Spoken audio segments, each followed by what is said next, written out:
Picture this: a crowded Browns press room, a microphone with yesterday's lipstick, and a question that refuses to leave the air. Why isn't Shedeur Sanders playing? The answer should be simple: X's and O's, practice reps, the coach's plan. Instead, the conversation morphs into something uglier: whispers about a personal vendetta, cable show hot takes, and the kind of rumor that eats at a locker room. The field is supposed to settle arguments. Now the field hasn't even had the chance, and the rumor mill is already filing charges. Yahoo Thethao. Let's start with the facts everyone can at least agree on. The Browns drafted two quarterbacks this year, Dillon Gabriel in the third round and Shedeur Sanders in the fifth, and eventually moved Joe Flacco out of the picture. Gabriel has been getting the starts, and Shedeur, who arrived with a national spotlight and a famous last name, has not taken a regular season snap. That alone would be juicy enough. But when TV hosts and former players begin insisting the decision isn't football related, it becomes a story about people, not playbooks.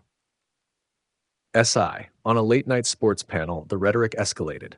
Skip Bayless waved his hands and argued that the vibe around Shedeur was a problem. Aqib Talib went further, suggesting coach Kevin Stefanski might have a personal grudge, and that if the rookie later leads wins, Stefanski should be fired.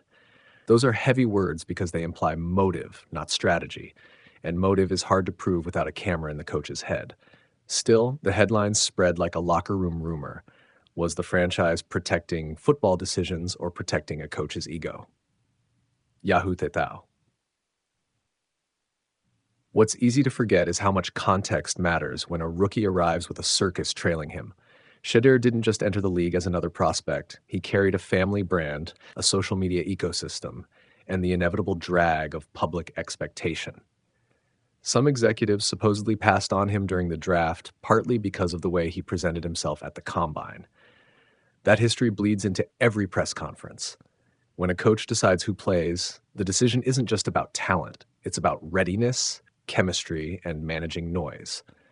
But those off-field ingredients are the exact ones that feed conspiracy when a player sits. TalkSport.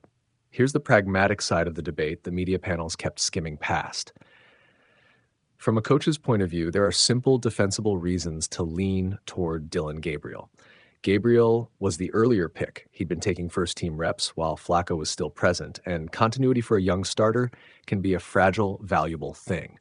Stefanski's explanation that he wants the starter to get those reps and that this isn't some personal vendetta is conventional coach speak, but it also aligns with a documented approach teams often take when developing quarterbacks.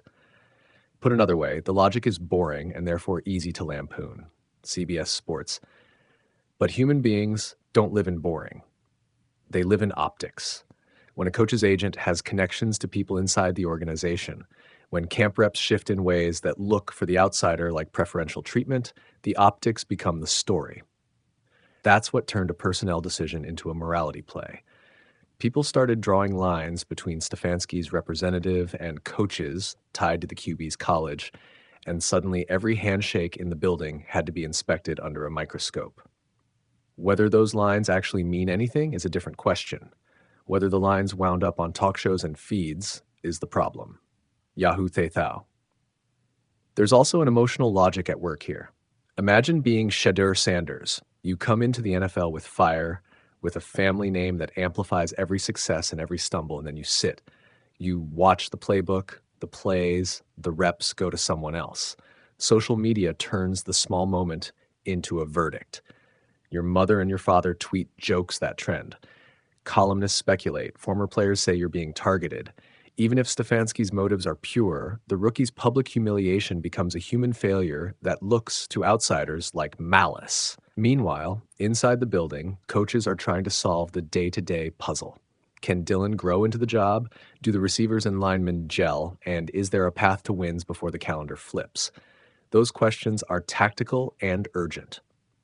Coaches hate narrative more than they hate bad weather. They want to control variables they can. So when the press asks about Shedeur, Stefanski shuts the door and talks about reps and process. That's both a defensible coaching position and a political dodge, the kind of response that keeps power centered in the staff room and away from the talk show hosts. NFL.com. Now, let's stop and consider what the critics are asking for. If you believe a coach is blocking a talented rookie for non-football reasons, the cure is simple in theory. Play the rookie and let the results speak. But football is messy. Throwing Shedeur into live games before the protection and chemistry are present could create disaster footage that will be stitched into a career narrative. Fans want a clear answer. Coaches want a higher probability of success. That tension is the engine driving the anger on the airwaves, because anger is what TV needs and what fans can feel in the bones. Newsweek. There's a moral hazard here for the Browns, too. If the team is seen to be queasy about giving Shedeur a fair shot, it damages trust with fans and creates a hostage situation. Every loss will be blamed on the withheld rookie, every win minimized by what-ifs. Conversely, if Stefanski swings the door open and starts Shedeur too soon, the team risks accelerating a rookie into a situation he can't handle. Either way, the franchise's credibility is on the line, not just the coach's job security, but the organization's ability to manage its own story. So where does this leave us? For now, it leaves us with a public argument and a private process. Stefanski says the decisions are technical and about reps. Pundits say the decisions are personal and about ego. Fans will take sides because that's what fandom does. Invest emotionally in a simplified narrative. Meanwhile, players will wake up each day trying to control the things they can: routes, reads, reps, attitude. If you ask me what to watch for next, it's not the hot take panels. It's the practice reports and the way the offense changes from week to week. If Shedeur starts getting first-team snaps in practice, the story shifts from conspiracy to development. If nothing changes and the Browns keep losing, the quiet whispers will fossilize into headlines. Either outcome feeds the narrative machine. At the center of it all, though, is a human being who just wants a chance to play. For Shedeur Sanders, the louder the media, the heavier that small personal request becomes. Let me show you. For Kevin Stefanski, the louder the media, the more he leans on process. Both men are fighting for the same thing in different ways: the right to make a choice that ideally will be judged not by a microphone, but by a scoreboard.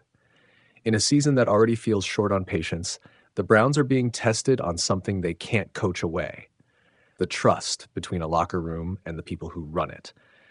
That trust will be the thing that decides whether this becomes a moment of growth or a story about pride and consequence.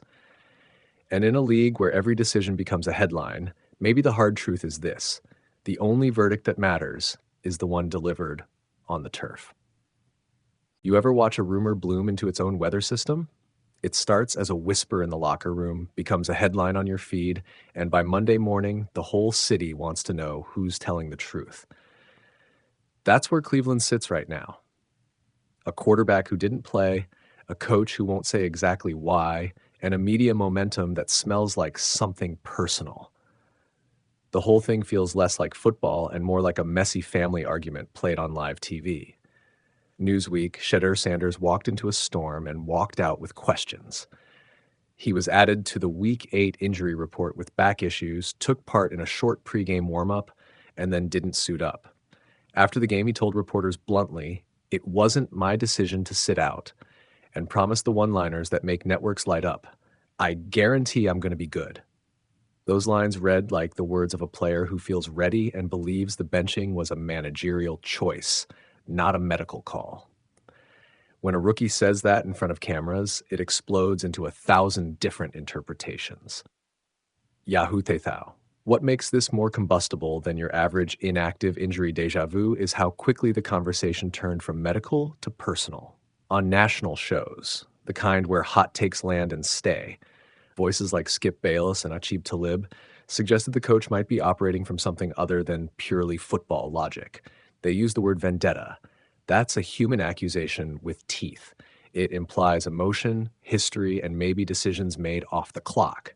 Whether that's true or performative grit for TV, it's now part of the Browns' public ledger. Yahoo Tethao. Let's put some context on the table. Cleveland drafted 2 quarterbacks this year: Dillon Gabriel in round 3 and Shedeur Sanders in round 5, then traded Joe Flacco away. Gabriel started in Flacco's place and has remained the Week 8 starter. The team's handling of reps, practice reps, and who gets the first team snaps has been noticed by reporters and fans alike. Sanders not receiving consistent first-team work added fuel to the suspicion engine when he was ruled inactive. In the NFL, perception matters almost as much as the playbook. When minutes don't match draft hype, narratives form.